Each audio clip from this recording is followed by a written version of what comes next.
Hey, what's up everybody? In this tutorial, we're going to learn how can you leverage GoHighLevel's social planner analytics to optimize your content for more reach and engagement. So for this demonstration, I have a red light therapy clinic right here who have a GoHighLevel sub account, and they use the social planner inside of GoHighLevel to create posts on Facebook and Instagram. And now they want to create some more content for the upcoming weeks, and their goal is to get more reach and engagement. Now, there's no better way than knowing the data of the previous post. So if you can somehow see how the old posts were performing, which post was getting the most engagement or likes or comments, then you can create similar kind of content to predict that you can still get good results for the upcoming content. And that's exactly what we're going to see in GoHighLevel. So if you were already using the social planner inside of GoHighLevel, this is going to be really helpful for you. So we're going to head over to marketing in our GoHighLevel sub account. So straight away we see the planner here, which is showing the captions and the posts that have been published, as well as the social platform right here. Now you'll see we have a statistics tab right here.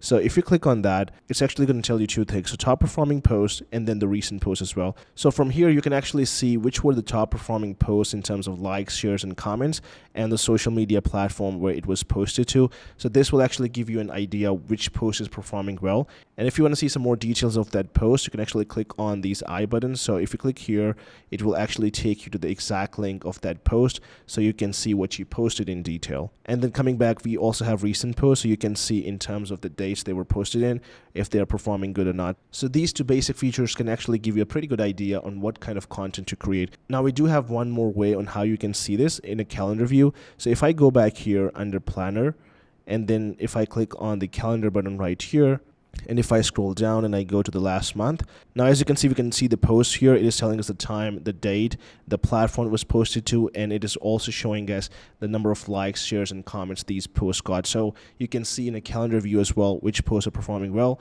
because some people prefer a calendar view. So this can give you a pretty good idea on what kind of content to plan for the future, and this will really help you in creating content that actually speaks to your audience. So that is pretty much about it. Again, these are very basic features, but if you use them correctly, they can really help you in your content creation strategy and take your business to the next level. That's about it for today. Thank you for watching.